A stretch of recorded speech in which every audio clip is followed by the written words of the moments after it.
Hello മക്കളെ, plus two മാത്സിലെ ഒന്നാമത് chapter ആയിട്ടുള്ള റിലേഷൻ ഫംഗ്ഷൻ എല്ലാവർക്കും അറിയാം, അത്യാവശ്യം പഠിക്കാൻ വേണ്ടി ചാപ്റ്ററാണ്.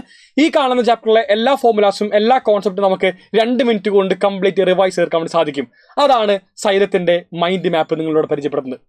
നോക്കുമ്പോൾ ഇതിനകത്ത് ടൈപ്സ് ഓഫ് റിലേഷൻ എല്ലാം കാണാൻ വേണ്ടി സാധിക്കുന്നുണ്ട്. ഏതെല്ലാം ടൈപ്പ് ഉണ്ടെന്ന് വളരെ വ്യക്തമായിട്ട് പറയുന്നുണ്ട്. എം ടി റിലേഷൻ ഉണ്ട്, അതുപോലെ തന്നെ യൂണിവേഴ്സൽ റിലേഷൻ ഉണ്ട്, identity relation, reflexive, symmetric, transitive മുതലായിട്ടുള്ള എല്ലാ സംഭവമാണ് നമ്മളത് ഈ കാണുന്ന ഒറ്റ ബോക്സിൽ നിങ്ങൾക്ക് വേണ്ടി പറഞ്ഞു പോകുന്നത്. അത്രമേൽ ഗംഭീരമായിട്ടാണ് നിങ്ങൾക്കുള്ള സൈലത്തിന്റെ മൈൻഡ് മാപ്പ് മുന്നോട്ട് പോകുന്നത്.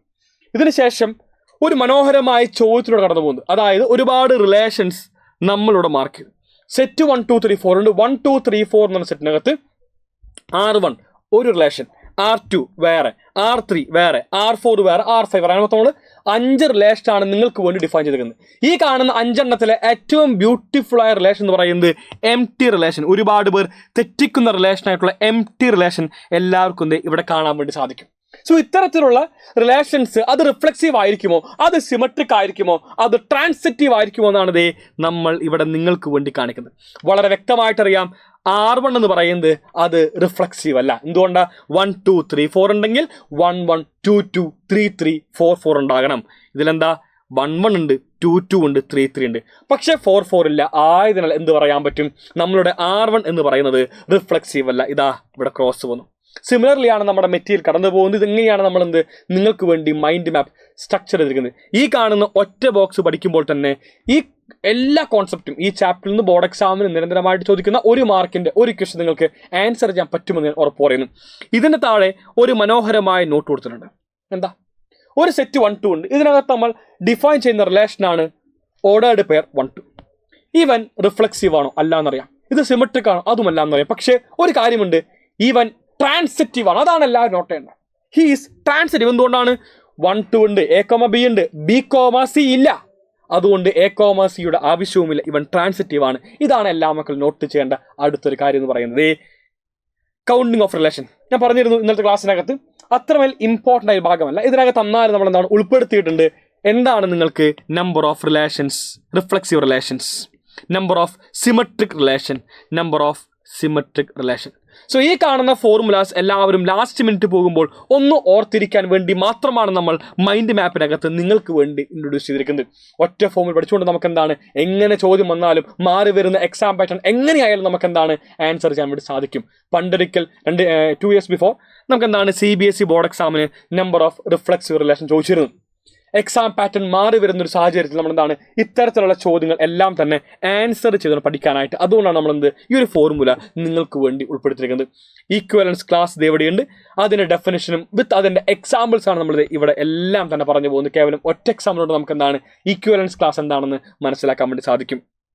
മുന്നോട്ട് പോകുമ്പോൾ നമ്മൾ ഫങ്ഷൻസിലേക്ക് തീർക്കുന്നു. ഫങ്ഷൻസ് എന്ന് പറയുമ്പോൾ എല്ലാവരും മനസ്സിലാക്കേണ്ട ഒരു കാര്യമാണ്, +1 ഫങ്ഷൻസും കുറച്ചറിയണം. എന്തുകൊണ്ട്? ഒരുപാട് ചാപ്റ്റേഴ്സിൽ നമുക്ക് ഗ്രാഫുകൾ എല്ലാം തന്നെ അറിഞ്ഞുകൊണ്ടുവേണം മുന്നോട്ട് പോകാനായിട്ട്. ഒരുപാട് ഫംഗ്ഷന്റെ കോൺസെപ്റ്റുകൾ നമുക്ക് ആവശ്യമുണ്ട്. ആയതിനാൽ ഒരുപാട് ഗ്രാഫുകൾ പറഞ്ഞുകൊണ്ടാണ് നമ്മളുടെ മൈൻഡ് മാപ്പ് കടന്നു പോകുന്നത്. എല്ലാ ഫംഗ്ഷൻസും ഇവിടെ ഉണ്ട്. കോൺസ്റ്റന്റ് ഫംഗ്ഷൻ മുതൽ ഐഡന്റിറ്റി ഫംഗ്ഷൻ മുതൽ പോളിനോമിയലും റാഷണലും എല്ലാം പറഞ്ഞുകൊണ്ട് മുന്നോട്ട് പോകുന്നു. ആൻഡ് ഏറ്റവും ഇമ്പോർട്ടൻ്റ് ആയിട്ടുള്ള ഗ്രാഫുകൾ മാത്രമാണ് നമ്മളുടെ മൈൻഡ് മാപ്പിനകത്ത് ഉൾപ്പെടുത്തിയിരിക്കുന്നത്. അതായത് എക്സ്പോണൻഷ്യൽ ഫംഗ്ഷൻ ഗ്രാഫാണ് ഈ പറയുന്നത്.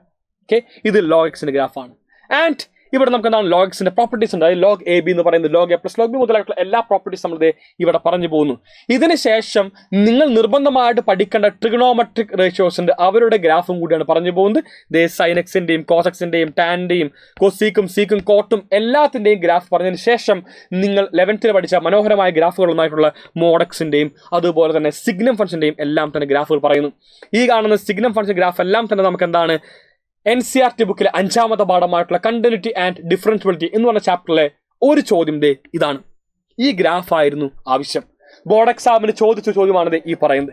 ഇത് മാത്രമല്ല, മോഡെക്സിന്റെയും ഗ്രാഫ് നമ്മൾക്ക് ബോർഡ് എക്സാമിന് +2 ബോർഡ് എക്സാമിന് ചോദിച്ചിരുന്നു. ചാപ്റ്ററിന്റെ പേര് മറ്റൊന്നുമല്ല, കണ്ടിന്യൂറ്റി ആൻഡ് ഡിഫറൻഷ്യബിലിറ്റി. സോ ഈ കാണുന്ന ഗ്രാഫുകൾ അറിഞ്ഞിരിക്കണം. എന്നാലാണ് നമുക്ക് 5ാമത്തെ പാഠം എല്ലാം തന്നെ ഈസിയായി മാറുകയുള്ളൂ എന്ന് ഓർമ്മിച്ചുകൊണ്ടാണ് നിങ്ങൾക്ക് ഈ കാണുന്ന എല്ലാ ഗ്രാഫും നിങ്ങളിലേക്ക് ഞങ്ങൾ എത്തിക്കുന്നത്. അതിനുശേഷം ഇതാ ഗ്രേറ്റസ്റ്റ് ഇന്റിജർ ഫംഗ്ഷൻ എന്ന് പറയുന്ന മറ്റൊരു ഗ്രാഫ്.